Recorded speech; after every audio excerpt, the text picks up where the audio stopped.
O impacto da condenação de Lula sobre partidos e políticos da esquerda brasileira na entrevista do dia com Maria Lídia Flandoli. Entrevista o diretor do Instituto Lula, Paulo Vanucchi, ex-ministro dos Direitos Humanos no governo Lula e membro da Comissão de Direitos Humanos da OEA, a Organização dos Estados Americanos. Muito obrigado, Vanucchi, por estar conosco mais uma vez. Bom, Vanucchi, semana passada houve aquele protesto em algumas cidades do Brasil e aqui em São Paulo, na Avenida Paulista, chamou a atenção que esse protesto organizado pelo PT, pelos movimentos sociais, não trouxe um número expressivo de pessoas, como era de se esperar, principalmente porque a presença do Lula estava sendo muito anunciada. E o protesto aconteceu pouco depois do anúncio da condenação do ex-presidente Lula, uma condenação inédita, e o bloqueio do dinheiro do Lula nas contas correntes, dos bens dele, e exatamente no dia aquela questão do bloqueio das aplicações dele, os tais 9 milhões na Previdência Privada. Bom, como entender o povo que apoia Lula, esse que dá o suporte, que aparece nas pesquisas, não ter vindo dar o apoio expresso, como um clamor das ruas? Olha, Lídia, eu acho que nós precisamos de ver isso confirmado. Eu vim na manifestação e senti o que você sentiu e as pessoas... Estou falando de volume de pessoas. Argumentavam, também é muita manifestação, há um cansaço natural, do tipo assim, quase que uma vez por semana, a cada 10 dias. Agora, e de fato ela foi também convocada com pouco tempo e ela ficou ligada a um protesto em cima de uma condenação que também não surpreendeu, né? A condenação era um jogo jogado, todo mundo sabia, a dúvida era só quando aconteceria e aconteceu. Aconteceu inclusive confirmando um pouco assim o caráter de juiz parcial. Essa perseguição em torno, inclusive, de bloqueio de bens, começou com os apartamentos onde ele mora, o que é difícil do ponto de vista jurídico, inclusive. Agora, o Lula sai... Mas acontece sempre essa coisa de bloqueio, né? O Lula sai daqui 2 semanas para uma caravana, a retomada das caravanas da cidadania, agora 3 semanas, todo o Nordeste.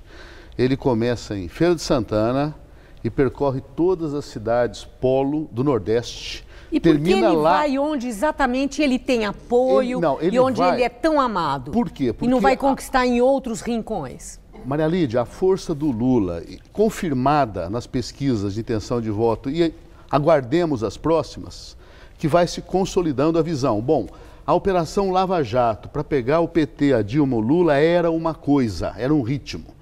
Agora que tem a operação do Romero Jucá, vão acabar com a sangria, o Gedel é solto com poucos dias quando o delator Funaro fala em malas de dinheiro.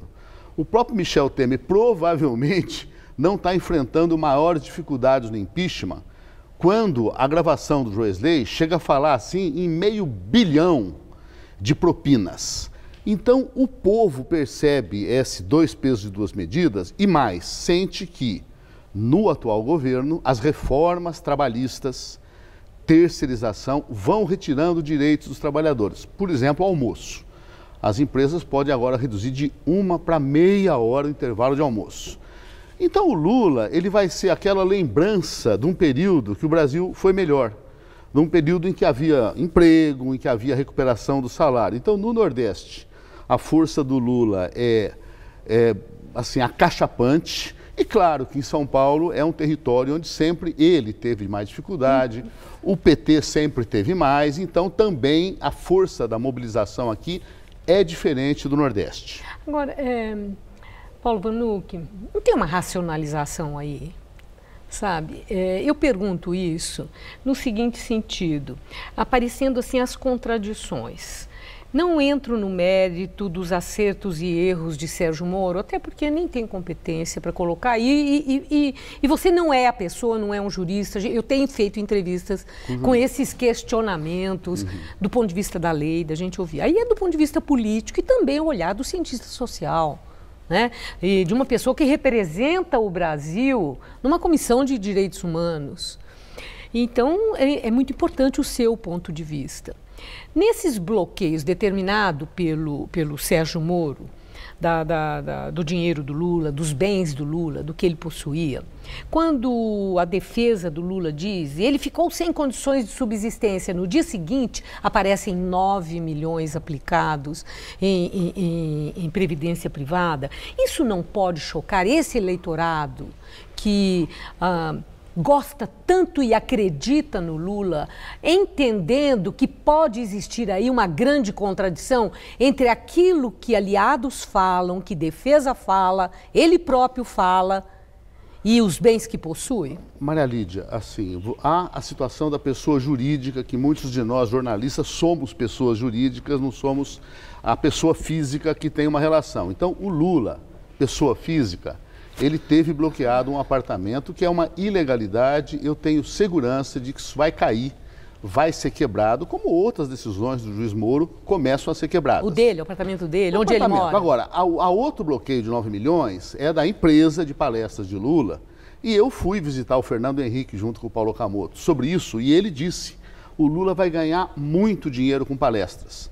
As palestras internacionais, elas têm, assim, agências internacionais que organizam, as do Bill Clinton, as do Mandela quando era vivo, a do Kofi Annan, etc. E, de fato, o Lula amealhou uma quantidade maior do que essa, não é novidade. Sim. Então, o bloqueio também é o bloqueio de uma empresa do Lula, que não há bloqueio das empresas do Odebrecht, da OAS. Então, de novo, a percepção, 2 pesos, 2 medidas, chega no povão mais simples. E esse povão mais simples, ele é Lula, disparado na frente. Então, claro que a disputa eleitoral do próximo ano, ela terá no Lula, agora até como legítima defesa, um candidato muito competitivo, que deve liderar o processo, não sei se o tempo todo, e ele disse isso para o próprio Moro no famoso depoimento de Curitiba. Olha, pela lógica de todo o processo, na hora que o senhor tomar uma decisão, por exemplo, me absolvendo, o senhor vai ver o que é o peso dessa opinião pública. E todo o processo do impeachment não teria sentido se terminasse deixando o Lula solto para liderar a campanha e vencer as eleições. Então faz parte desse processo a inabilitação do Lula, e o Lula vai ter todos os recursos e pode vencer as disputas judiciais também. Bom, tudo isso nós vamos ter que esperar para ver, aprender na verdade. Com o tempo. E o momento é, de verdade, de grandes incertezas em relação ao momento presente e ao futuro imediato e 2018. E eu espero que Paulo Vanucci volte aqui para essa análise e essa reflexão que temos feito aqui, tão importante. E o seu jornalismo sempre muito democrático, ouvindo opiniões diferentes. Muito obrigada. Quando algumas cadeias de televisão não fazem isso, só levam um ponto de vista. Muito obrigada, Paulo Vanucci. Uma boa noite.